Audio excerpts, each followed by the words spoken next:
The Kaiser is like a balloon. If you don't keep hold of the strings, you don't know where he will be off to. Otto von Bismarck. Germany, 1890 through 1914. In the late 19th century, Otto von Bismarck had consciously constructed a German constitution that left considerable power in the hands of the German monarch. The Kaiser was not like monarchs in countries like Belgium or Denmark or the UK or Sweden, whose jobs are largely to kiss babies, shake hands, cut ribbons, drink tea, and be figures of adulation. Instead, in Germany, Bismarck had consciously constructed a system where large amounts of power would reside in the hands of the Kaiser. And this had worked very well for him under Wilhelm I, the monarch immediately after German unification, because Wilhelm I really wasn't in any way particularly interested in actually running the affairs of the state, and he left things down to Bismarck. But Bismarck could always rely on the support of Wilhelm I whenever he got into arguments with the German parliament. And as long as Bismarck had support of the Kaiser, then Bismarck would always be able to get his way. However, this system no longer worked after Kaiser Wilhelm I died, was briefly replaced by Friedrich III, who died 99 days later, and then eventually is replaced by Kaiser Wilhelm II. Because from a very early moment, Wilhelm II wanted to actively play a role in German politics and saw Bismarck as potentially a threat to that role. Ultimately, the relationship between Bismarck and Kaiser Wilhelm II would break down over new legislation that Bismarck was introducing to try and suppress the trade unions and the socialist movement.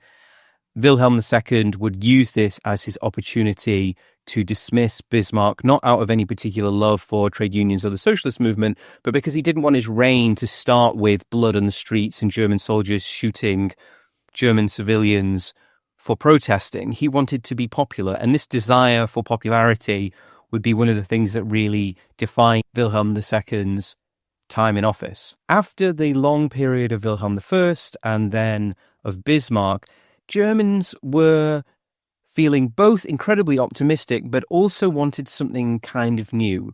Germany was a nation that was forging ahead in the late 19th century, and Wilhelm II, young, energetic, with a clear vision for how he wanted Germany to be, seemed to in many ways embody this new sense of German confidence. As such, the Kaiser really caught the imagination of many German people.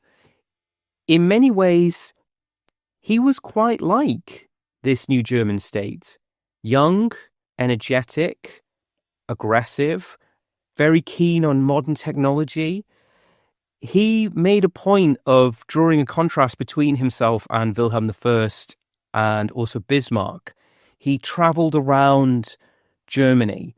He visited factories and universities and schools. He was very keen to be seen and to be experienced by his new subjects, which contrasts greatly with Wilhelm I, his grandfather, who was very austere, very Prussian, very sort of Olympian in his reserve. His psychology seems to have been formed greatly by the ideas and the environment that he was born into. Confident, militaristic, nationalistic, aggressive, some could say, but also somewhat immature. Wilhelm I was quite a complex man. He had been born with great power and great privilege. He had tremendous ambition and energy, but he also had some very deep insecurities. He was deformed from birth. His mother had experienced a very difficult birth, but had wanted to avoid a cesarean section. And so this led the doctor to grab Wilhelm's arm and to physically yank him out of his mother's womb, which led to permanent damage in his shoulder, which left his left arm completely useless, withered, and deformed. And this caused a tremendous insecurity within Wilhelm. He hid this deformity his entire life. This was one of the things that fed into his macho, aggressive brashness, his desire to overcome his physical inability. Further playing into this is the relationship that he had with England. So the British royal family are 300 years removed, descendant from German aristocracy. And there had been considerable intermarrying between the different royal families of Europe. Queen Victoria, who was Wilhelm's grandmother, was married to a German prince, Prince Albert, and Wilhelm looked up to and admired Queen Victoria. He looked up to and admired Britain as well. He envied many of the things about Britain, which was also a very modern country. It was the leading nation in the world at the time. He envied English aristocratic culture. He envied Britain's vast empire, its powerful navy, its wealthy economy. And he spent much of his youth in England, where he would sit watching the ships of the British Navy pass in and out of Portsmouth and dream to himself of one day raising Germany under his leadership to be the true power in the world. He both admired and feared Britain. And all of these factors, the environment that he was born into, his desire to be the embodiment of his nation, his desire to overcome his physical inability, and his peculiar relationship with Britain would shape the role that he would play in leading Germany from 1890 to 1914 and the disastrous events of the outbreak of the First World War. Welcome to Ancient to Recent. My name is Joseph Parkinson. In this episode, we will be covering the imperial height of the Second German Empire, the period between 1890 and 1918, the collapse of the German Empire. Episodes of the Ancient to Recent podcast are out every Friday, 8 o'clock Central European time, and you can listen to them on YouTube, Spotify, Apple, anywhere you get your podcasts.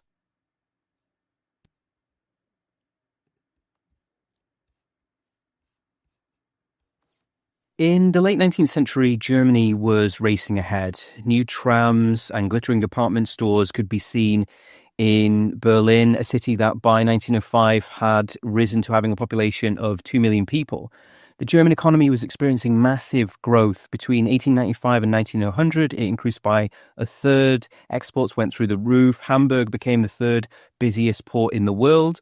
But this was only part of the story. For everyone who surged ahead, there were more who fell further and further behind. And as this happened, this created ever-increasing anxiety and anti-capitalist sentiment. Rapid population growth plus the onset of new technology that led to mechanization led, in many cases, to workers losing bargaining power. And so every time there was a hiccup in the economy, it would lead to huge spikes in unemployment, especially in 1907 and 1913.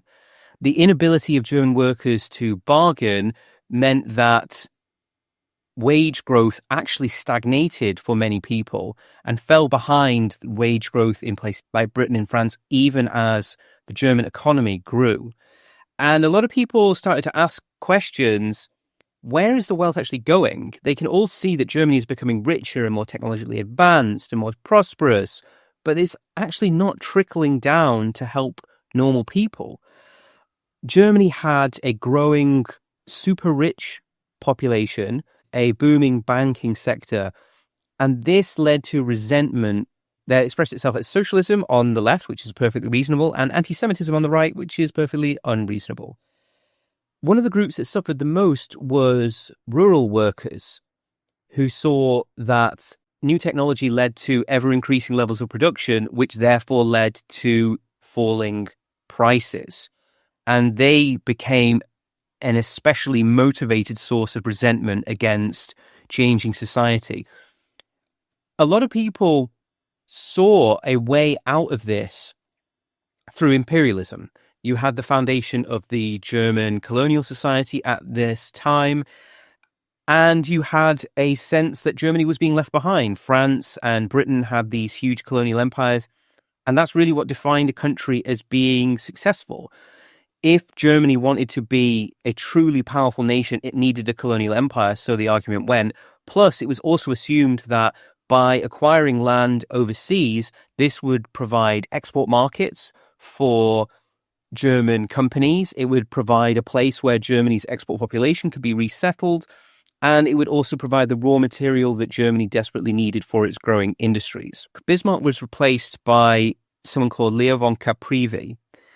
He was appointed chancellor without the Reichstag being informed in any way by Wilhelm. Caprivi was a Prussian general, and Wilhelm saw Caprivi as essentially a stand-in. This was someone who was going to allow Wilhelm to gain more and more experience, to put himself in a position to do what he eventually wanted to do, which was for Wilhelm to become an absolute monarch. But unfortunately, one of the things about Kaiser Wilhelm I is that he was an absolutely terrible judge of character. All of the qualities that Caprivi was meant to have of being a subservient, pliant, easy to manipulate figure, he actually didn't have any of those things. He was a very different man from Bismarck, but he was very much his own man. He had fought in the Franco-Prussian War. He had then transferred from the German army over to the German navy. He'd actually so opposed the expansion of his own branch of the military that he had resigned in protest. He was a bachelor, he didn't smoke, he read history, he spoke fluent English, and he was a reasonable, sober compromiser. He didn't want to be like Bismarck, a confrontational, cynical figure. He believed that the way to solve Germany's social problems was through compromise. The 1890 elections had returned the SPD as the largest political party. He understood that if he was going to achieve the things that he wanted to do in terms of the expansion of the German land armed forces, which he was committed to as opposed to the navy, and he was going to have to work with the SPD. So he allowed the anti-socialist legislation to, first of all, go unenforced and then to lapse. He also wanted to work with the Catholic Centre Party, the Zentrumpartei, to alleviate some of the legislation that persecuted Roman Catholics. So he would allow, for example, the speaking of Polish in Polish-majority schools. He also introduced legislation to protect workers, women, children, to limit Sunday trading. This all was very welcome. However, there was blowback against this. Allowing the SPD, the socialist movement, to express itself didn't immediately buy them off. It just allowed them to put forward their concerns. There was huge poverty, even amongst the growing wealth. There was huge inequality. There were people living in slums that didn't have proper sanitary toilets, that were working in inhuman conditions. And so it became quite a shock to the Kaiser that Caprivi's efforts to win over the workers, instead of being greeted with tremendous gratitude, was greeted with the next list of demands for improving their lives.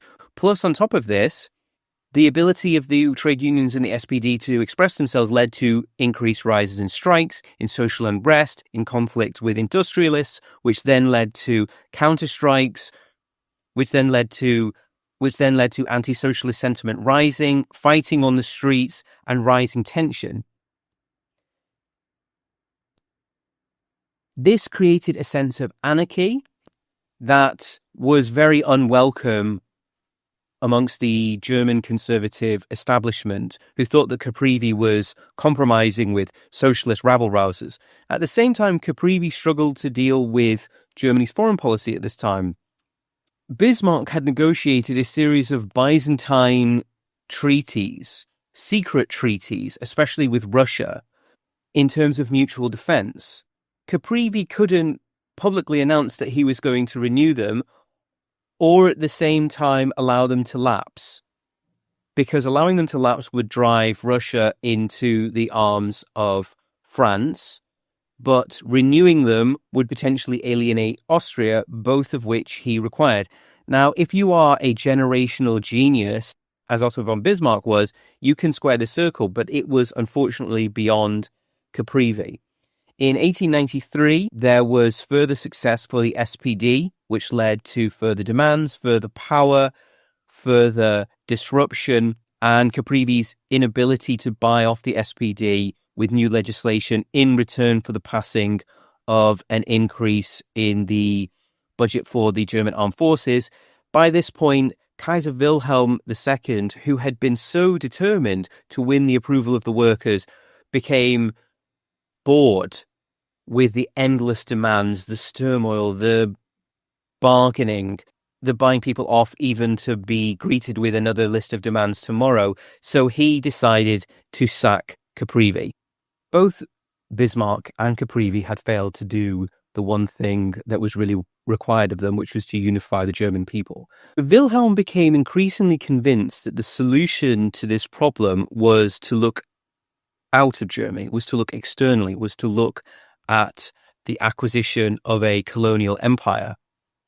And he turned to the man he thought could help bring this about, which is a man called Prince Hohenlohe. Now, Hohenlohe was considered acceptable because he was Southern, moderate, and Catholic, but at the same time, he wasn't beholden to the papacy, and he had been an advocate for a Prussian-dominated Germany for a very long time. However, Hohenlohe didn't actually want the job.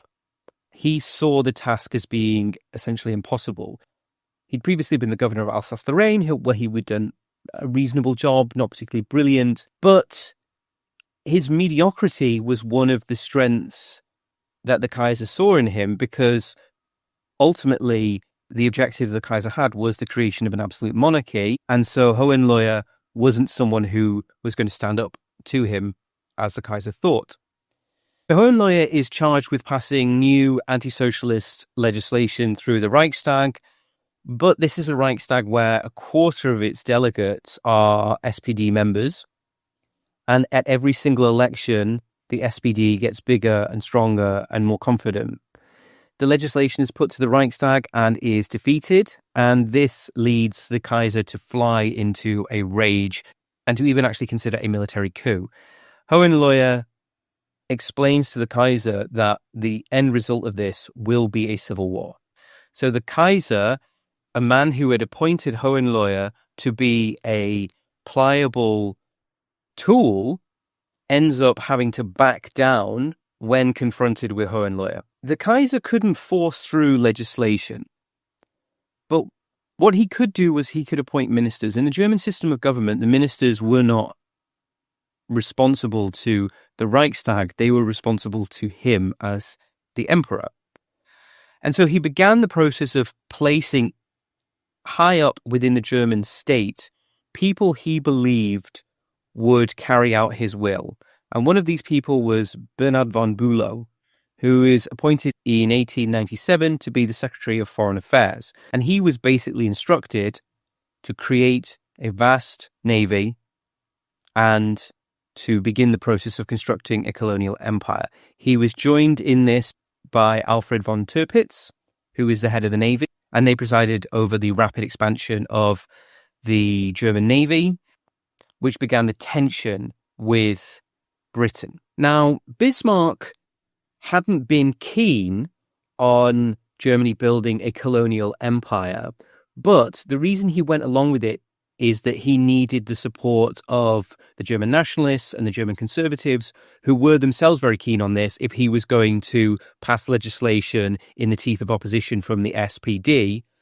And so this was just a sop that he had to give to them. Under Bismarck, Germany acquired Togo, Cameroon, and German East Africa. Bismarck had been keen to emphasize to the British and the French that Germany was not in the process of building a global colonial empire that had any intention of challenging them. But then after Bismarck fell and the rise of von Bülow, very different noises started to come out of the German government. Von Bülow gave bombastic speeches about how Germany deserved its place in the sun and Germany was a rising power and Germany was the nation of the 20th century. And so Britain, which was already concerned that Germany was catching up economically and industrially, now saw a German state that very overtly set its eyes on the construction of an empire that would challenge the British Empire. Von Bülow in 1898 introduces the first naval law, which is a budget that massively expands the financing of the German Navy. This further leads to increasing tensions with Britain, and it manifests itself in the 1904 signing of the Entente Cordiale. Von Bülow's reckless foreign policy and Wilhelm's naive dreams of empire have now driven the most powerful, most industrialized nation in the world into the arms of France, Germany's most deadly enemy. Wilhelm tried to drive a wedge between the two nations, especially in the 1905 Moroccan crisis, where he called for the partitioning of Morocco, believing that this would weaken French holdings in North Africa, which would therefore benefit the British. This was seen as German meddling in another empire's internal affairs, and actually further isolated Germany. The isolation then becomes a vicious cycle itself. As Germany becomes more isolated, it therefore needs to spend more money on its navy, which therefore leads to increased tensions, which therefore lead to Britain becoming closer allies with France and Italy and Russia. So Germany was having to throw ever expanding amounts of resources at its navy to simply fall further and further behind and become ever more politically isolated. Britain then announces the construction of the dreadnoughts, a revolutionary new kind of battle cruiser that will render all ships currently in service obsolete. So then Germany has to do the same. So then Britain does more. So then Germany does the same. And it eventually gets to the point whereby Germany is actually falling further behind Britain. In 1912, the Germans decide that this is a path that they really need to abandon. They begin scaling down the expansion of their navy and trying to improve relations with the British. But by this point, it is too late. Germany's pursuit of a colonial empire and a massive navy has been totally and utterly contradictory. They have acquired some colonies that have very, very limited economic benefit to the German nation itself and are actually, in most cases, loss makers. Germany has closer economic ties to British colonies than it has to its own colonies. Germany has now acquired a massive navy that it basically can't use anything for, and all it's got in return for these is to encircle and isolate itself with the most powerful nations in the world, who are all viewing Germany with ever-increasing fear and suspicion. Now, the colonial policy may not have reaped Germany any economic or diplomatic benefits, but it had a huge impact on German culture. For the first time, German people began to really enjoy in large quantities exotic products like tropical fruits, coffee, tea, sugar, spices, chocolates that had never really been available to the average man or woman on the street. Germany became the third largest coffee-consuming country in the world, not so far behind the United States of America, despite having a vastly smaller population. And Germans also felt a tremendous pride in their empire. Hadn't they ascended to being one of the truly great nations of the world? And this was felt by all different stratas of society, not just by the super rich. But a really ugly side of this was the rise in what I suppose you would say the popular conception of racist beliefs. Some people, when they sought to explain why it was that Germany had been able to achieve the things it had and what its right to rule over other people, started to turn to theories of racial and ethnic superiority. This was in the wake of the work of Charles Darwin and the bastardization of that work by so-called intellectuals who started to bandy around ideas of racial superiority that gained currency within certain parts of German society. However, Germany at this time was an increasingly confident society. Germany was a contradiction. It was experiencing turmoil, anxiety, loss, expansion, a growth of confidence, and also a loss of itself simultaneously. Germany was experiencing colonial expansion, industrial expansion, new technologies, new lifestyles, new food simultaneously. Germany was also going through tremendous social reform. New legislation was introduced to limit working hours, and people were finding new ways to enjoy themselves. One of the ways that people were experiencing their new freedom was through art. So you started to see the rise of things like the postcard. Postcards really hadn't really been something with any popular currency, but they were a way for poor people to have access to some concept of art. They had started to rise in popularity during the Franco-Prussian War, when people who were serving in the front in the Prussian army and the various other German armies would send home to their loved ones letters written on the back of pictures. And this began a trend for normal people enjoying art in their homes and putting pictures up, brightening their living environment. We also saw educational reforms in the late 19th century that gave Germany incredibly admirable 99% literacy rate. Between 1850 and 1900, the number of people who said that they were avid readers rose from 5% to 30%. We saw factories starting to install factory libraries to encourage workers to experience literature. And much to the chagrin of the Kaiser and people in the cultural elite, these workers didn't choose to enjoy Goethe and Schirner, but instead it was novels based around crime and romance, adventure and drama, and a particularly German fascination for Wild West stories. The elite also wanted to be part of this new culture, and they saw promoting art as a way of creating a national culture, a national mythology that they thought they could heal some of the social rifts and bind different parts of society together. This expressed itself through theatre, through music, through art, but also through the building of monuments. And across Germany, you saw monuments depicting Bismarck, Frederick III, Wilhelm I springing up in their hundreds in every town and city and village square. These also seem to play into the national mythology of romantic militarism. On the 17th of October 1900, Bernhard von Bülow becomes the Chancellor, and he inherits a Reichstag that is deeply divided. He doesn't seem to be able to do anything to stop the feared rise of the socialist SPD party.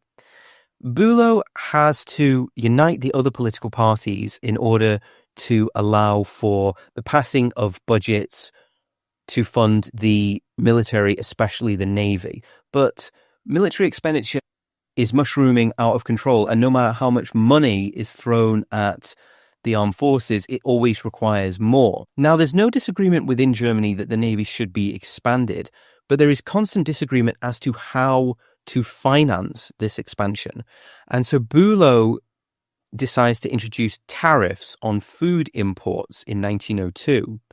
Now, the idea behind this is taxing food imports will allow von Bülow to be able to finance the armed forces, but the consequence of this is that it drives up food prices. This disproportionately affects the poor, but it also affects the middle class as well. So it doesn't just encourage more people to vote SPD, it directly encourages more people from the Centrum Party and from the Conservatives to switch to the SPD. In 1903, the SPD win a breakthrough victory, 31.7% of the vote, and this kills the idea of any more tariffs being introduced. But the army is still expanding, the navy is still expanding, it still needs more money. So what von Bülow decides to do is to introduce taxes on the rich. For the first time ever, Junkers and aristocrats and industrialists are going to have to give up some of their income to finance military expenditure, and also some of that is going to be peeled off to finance social expenditure. So Bülow's attempt to isolate the SPD and fund rising military expenditure actually backfires. The SPD are able to pressure Bülow into introducing state pensions, introducing for the first time ever payments to Reichstag members who beforehand had been amateur, and therefore that had made it harder for working class people to be Reichstag members because they had to do it on days that they had taken off from work. Also to introduce comprehensive education packages. The SPD were able to further increase their influence within the Reichstag when they blocked funding for colonial policies after the German army brutally crushed the uprising by the Herero people in West Africa. And the SPD said there will be no more funding unless we directly have a say in how that funding is spent. Now, in 1906, there was a brief downturn in food prices. And so von Bülow immediately called an election, and he made the election a referendum on colonial policy. And in this period of heightened patriotism and nationalism, this was a blow to the SPD, who lost half of their seats. And it allowed von Bülow to form a coalition of liberals and conservatives, which would be called the Bülow Coalition, and stayed in power until 1909, when von Bülow is forced to resign. We will touch upon that very soon. He's replaced by a man called Bethmann von Hollweg. He, again, is required to preside over this balancing act of rising social costs and rising military expenditure at the same time. He is so traumatized by the idea of having to do this that he actually bursts into tears upon his appointment. Food prices continue to rise, costs continue to rise, strikes continue to rise, and in this period of political turmoil, the SPD are able to win a quarter of the seats of the Reichstag. The German electoral system is tilted towards overrepresentation for rural constituencies. It is specifically designed to disadvantage exactly SPD voters, and yet they still manage to win a quarter of the seats. They are the largest constituency, and the SPD is divided between a reformist wing and a radical wing. The SPD owes its roots really to revolutionary Marxism, and so they are viewed with absolute fear and terror by conservatives and liberals. And so conservatives become more reactionary. Thus, the rise of the SPD causes more intransigence on the right, which means less compromise, which means less capacity to actually deal with the problems, which means the problems get worse, which means the SPD benefit by rising even more. So the question then had to be asked, how do we get out of this never-ending cycle? And many people started to think that what the Germans needed to bring them together, to create a sense of unity, was the same thing that they had in 1871, a foreign enemy, a war. All the while, we have the figure of Kaiser Wilhelm II. Opinion these days is divided on the legacy of Wilhelm. Was he a tragic, misunderstood, manipulated figure? Or was he a megalomaniac? He had tried to be the people's monarch.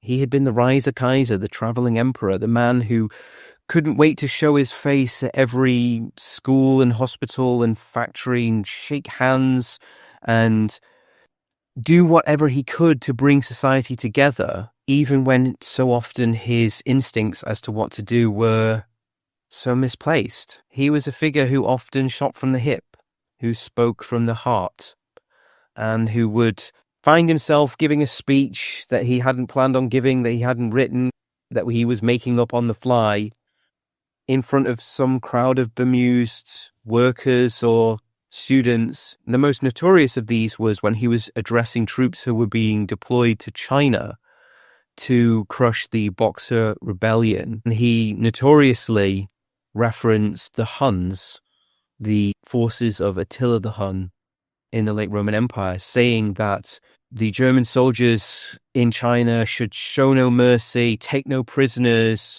and make sure that for 1,000 years, no Chinese ever looks the German in the eye ever again. This is then reported in the press, and it gives him a bit of a bad reputation.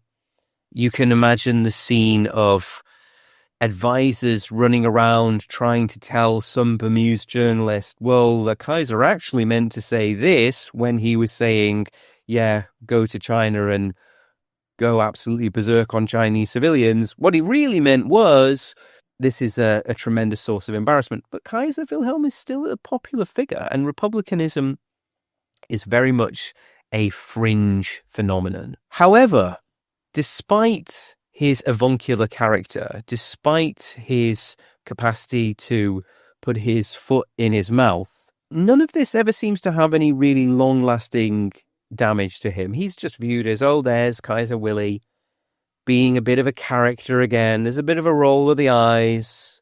There he is. What's he done now? However, the scandals of 1907 and 1908, they do have a lasting impact upon him.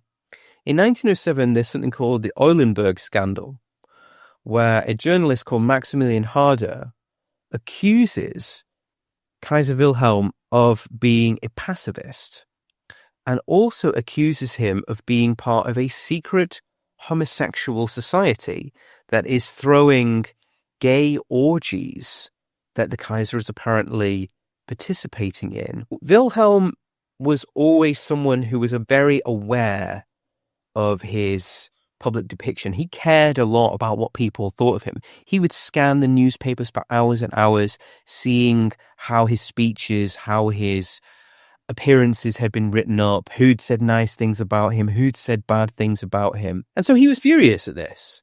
He was accused of being a pacifist and being a homosexual. This is obviously the early 20th century, and people had very different attitudes towards these things. But at the time, that was an absolutely scandalous thing to be accused of.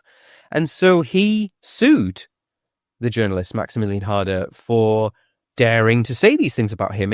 It led to 5 separate court cases.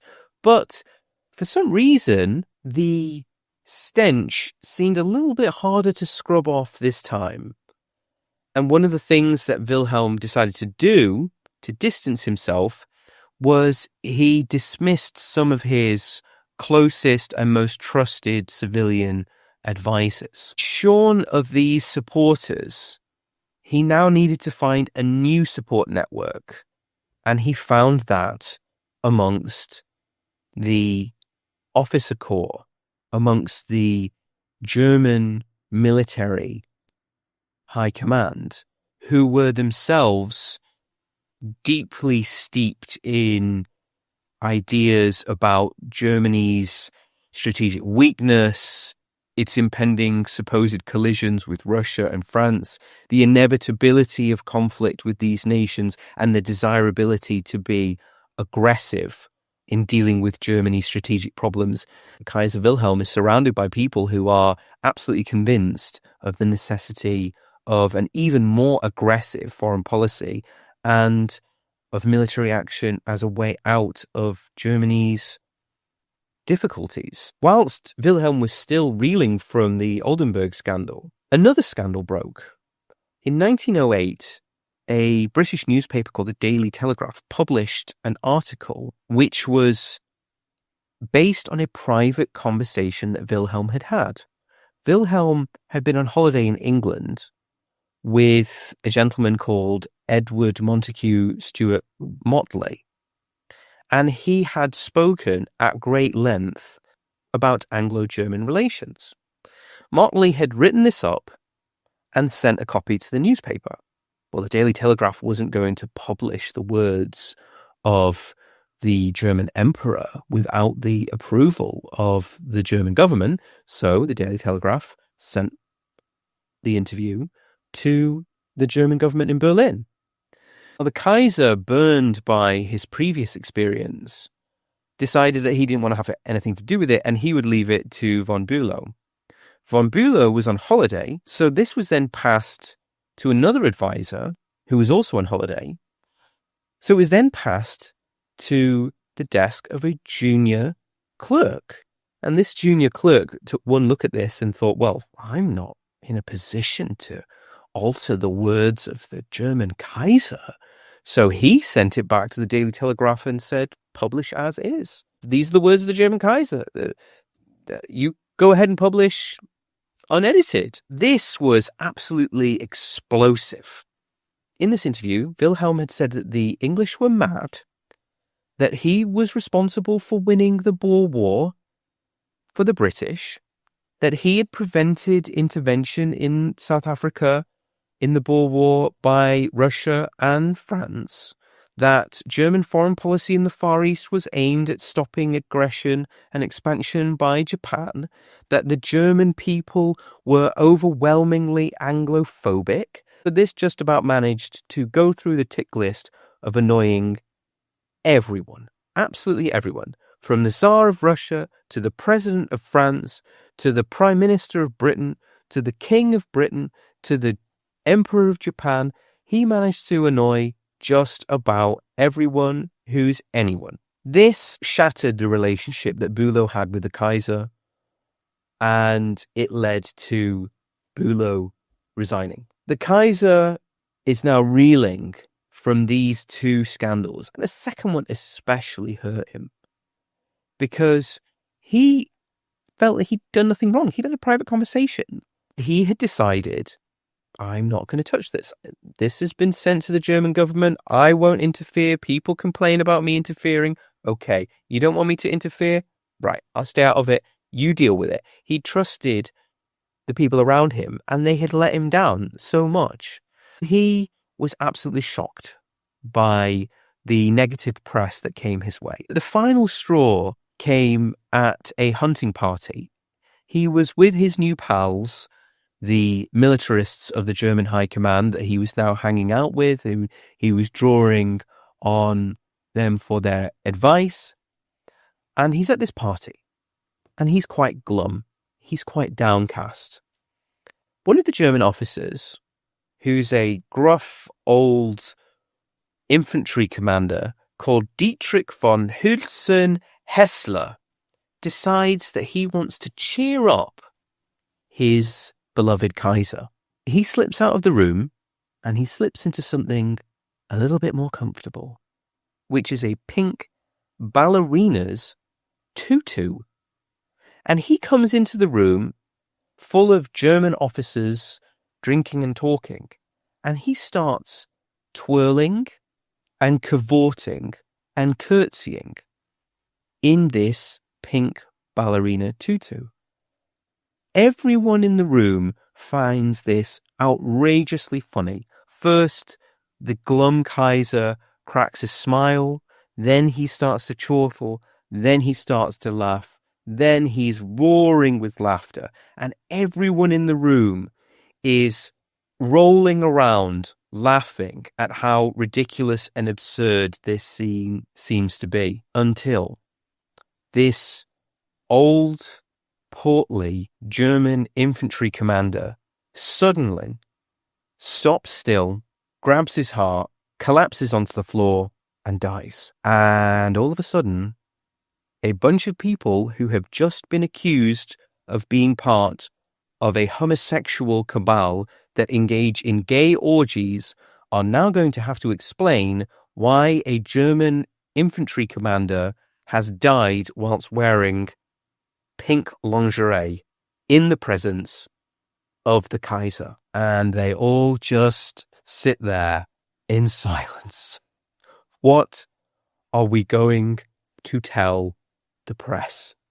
They end up having to strip his body and hide the tutu, but it still gets out into the media, and Wilhelm just thinks, okay, that's enough for me. He has a nervous breakdown and he withdraws from public life. He's not seen for months. His reputation as the young, brash, arrogant, avuncular Wilhelm, the Reiser Kaiser, the living embodiment of the confidence of this new expansionist state, is shattered. He withdraws from public life for months on end. For years, he is a diminished figure. Von Bülow, Bismarck, all of the chancellors that Germany has had from 1871 all the way through to 1914 have singularly failed to solve the social problems that Germany has. There has been tremendous economic growth. There has been tremendous wealth. Many people have pushed ahead. Many people have also been left behind. Rising expectations have led to great disappointment. The social divisions are more intense than they have ever been. And the harder the German political class tries to solve them, the bigger these problems seem to be. Germany now has a Kaiser who is isolated, diminished, withdrawn, his confidence shattered, increasingly dependent on the advice of people who see the only way out of Germany's strategic problems, its diplomatic isolation, and its relentless political polarization as being armed conflict. That is where Germany finds itself on the eve of the First World War. My name is Joseph Parkinson. This has been Ancient to Recent. And in the next episode, we're going to look at how Germany goes to war and what the experience of Germany is during the cataclysm that is the First World War. What are the events that lead to Germany's involvement in the war, its defeat, and the collapse of the German monarchy and the Second German Empire. Episodes of Ancient to Recent are out 8 o'clock Central European Time every Friday. You can listen on YouTube, Spotify, or anywhere else that you get your podcasts.